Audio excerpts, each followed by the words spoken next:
Okay. So, okay. Mga kapatid, buongiorno. Narinig ko lang, kapasok ko lang na nag-imbitar ang party sa mga sa mag-worship at nag-imbitar. In-encourage na kung sino mag-volunteer at kung hindi mag-volunteer, mag-raise ng hands at pupunta kay Sister Fel na sasama sa mag-worship para ma-assign po.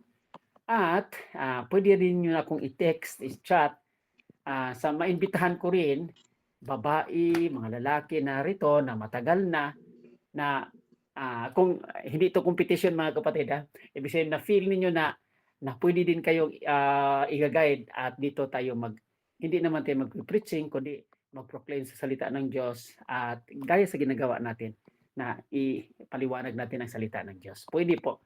Ibig sabihin teaching, ibig sabihin tuturuan natin kung paano mailahad ang ebanghelyo gaya sa ating ginagawa. Simple lang ito mga kapatid at pwede kayong sumama din sa akin. Wow, nag-imbita din ako. So, nandiyan na ang worship, ako din nag-imbitar po.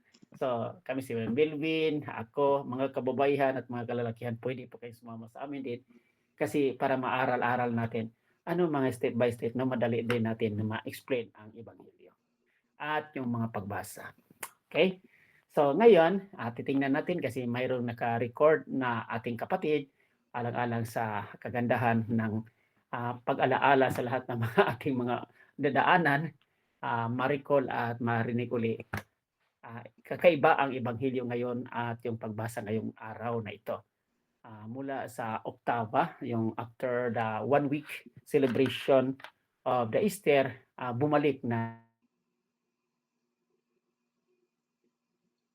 na sinasabing umpisa, ibig sabihin nagpapatuloy na nagmisyon ang mga apostoles. Okay, dito na sa ating ebanghelyo, nag-umpisa sa pinaka pang third chapter sa John, chapter 3, John chapter 3, 1 to 8.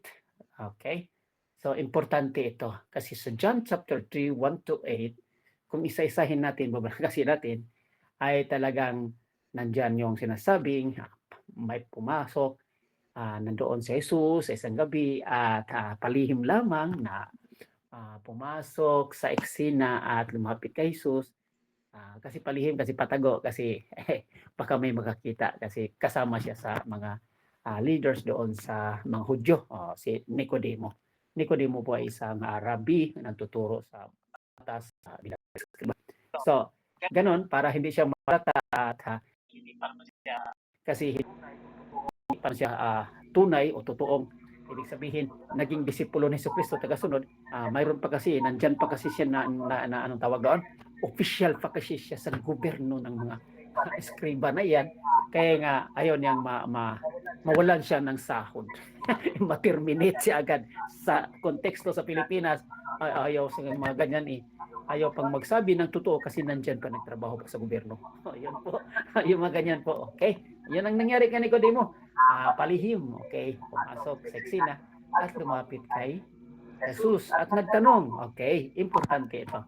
Ang tanong niya, ay ganun ba? Mula ba kayo sa langit? Okay, okay, yung term na mula sa langit at kasama ninyo ang Diyos sa inyong mga kababalaghan. So, you are with God and from God. Okay, anong sinagot ni Jesus? Very, anong tawag doon? Very emphatic, ibig sabihin diretsahan, directly ang pagsagot ni Jesus. Pero diretsahan, pero kakaiba sa espiritu naman, sa spiritual sense. Okay, tandaan natin na hindi diretsahan na sagot na sa spiritual sense, sinabi din agad at sinasabi agad na kung sino man ang ipapanganak muli, okay, pamanganak mula, okay, pamanganak muli, okay, okay, ay siyang pagharian ng Diyos. Okay. Kaya nga, yung sa parte ni Jesus, nandoon na sana ang tanong ni Nicodemus, no? Pang-spiritual, no? Pang-spiritual from God, from above, okay? And with God, si Jesus. Sinagot siya ni Jesus ngayon ganon. Ayun sinakya ni Nicodemo, yung pang-tao na pananaw, yung pag-isip na pananaw, ay paano ako may panganak muli, yung mga ganyan po. Hindi kayo panganak muli, hindi ka pagharian ng Diyos. ay sa kabilang panig, si Nicodemo po ay nandoon lang nakatutok sa ipanganak muli sa physical. Instead na doon siya makatutok sa sagot ni Jesus na spiritual, kasi spiritual na nga yung tanong niya eh. Namula ka sa langit, kasama ka ng Diyos. O yun, hindi siya makasakay. So doon lang siya kumikiling sa pagiging pansin sa physical, biological. Ngunit ang gusto ni Jesus, doon na sana kapatid Nicodemo, pumunta ka sa spiritual. Okay?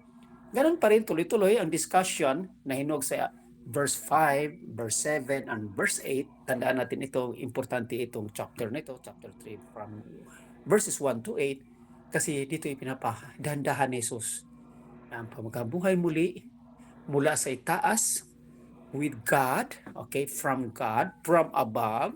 Importante ito sa verse 1 to 3 pa lang, mula sa Diyos, with God, from above. Born again from above, born again with God, okay? Yun po ang makaintindi umunawa na siyang mabubuhay muli at pagharian ng Diyos at ipapanganak muli, okay?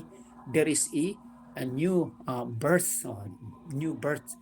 This is spiritual rebirth, no? This is spiritual regeneration ang panawagan. Okay?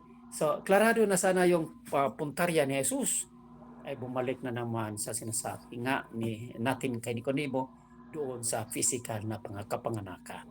Kaya nahinog yung verse 5, verse 7, and 8, sinabi na mabuhay, ipanganak muli sa tubig at sa verse 5, verse 7, sa tubig at sa espiritu. Pag sinabing sa tubig, ibig sabihin, related agad, interpreted agad, ayon sa ating pananampalatayang Katoliko. Ano yon? Ay panganak tayo muli, nakapanganakan natin muli ay ipinanganakan, ipapanganak tayo muli o ipapanganak tayo muli sa magitan ng tubig sa bautismo. Bautismo yan, baptism. So, the regeneration, the rebirth or the new birth of each one of us, lalo na sumasampalataya at tumanggap na ni Kristo, ay sa magitan ng tubig, sa tubig po ng baptism. Okay, hindi dinagdagan diyan na from water of baptism, ini-interpret agad sa Katoliko, this is a water of from baptism. Okay? So, kanino bang tubig? Kasi ano ba ang saan bang tubig ang sinasabi ni Jesus? Tubig sa Jordan, tubig sa Galilea, at sino nagpabinyag, magsisisi at magbalik loob sa tubig iyan sa baptism. Okay lang punta muna doon. Okay? At susunod, at may panganak muli. Ang pangalawa, yung sa espiritu. Kasi at the same time, sa tubig po, naalala natin, related pa rin sa ating baptism, nga dyan mula sa ating baptism, together po natanggap ang banal na espiritu. Okay? Ang banal na espiritu. The power of the Holy Spirit living in us through and from the beginning after was nga nabautismuan tayo. Hindi po sa charismatic renewal po. Ay renewal lang iyan. Okay? Sa charismatic po, ang ginagawa natin, pinipresko, inuulit natin yung nangyari sa baptism nga natanggap na nating Espiritu Santo. Ang sa kumpil din, nire-renew pa rin. Okay, sa kumpil din, nire-renew pa rin ang natanggap na ng Espiritu Santo mula sa baptism. So together po, water and Spirit in the water of baptism. And that act from the sacrament of baptism, nandoon din yung pagtanggap ng Espiritu Santo. At anumang nangyari sa sunod na sakramento, yung sacrament of confirmation, ay konfirma na lang yan sa mga mature, mga old o young adults na ibig sabihin nagpapasailalim sa training ng pagpakumpil. Okay? Ibig sabihin, pagkumpirma lang yan, pagtanggap maturely sa individual po. Kasi sa baptism, ang mga bata po'y binyagan, hindi naman mismo ang bata na tumanggap na sarili niya. Nagsabi, Amen, ako po magpabinyag, kundi ang parents naman. Okay? Pero natanggap na doon ang tubig at sa Espiritu Santo po. Pagdating ng kalakihan na niya, yung old na siya, imbitahan na siya magpakumpil, i-renew niya yon. Pagdating natin sa karismatiko, that is still not equivalent, attention please, not equivalent to the confirmation. This is not a sacrament like what we have, done in the confirmation.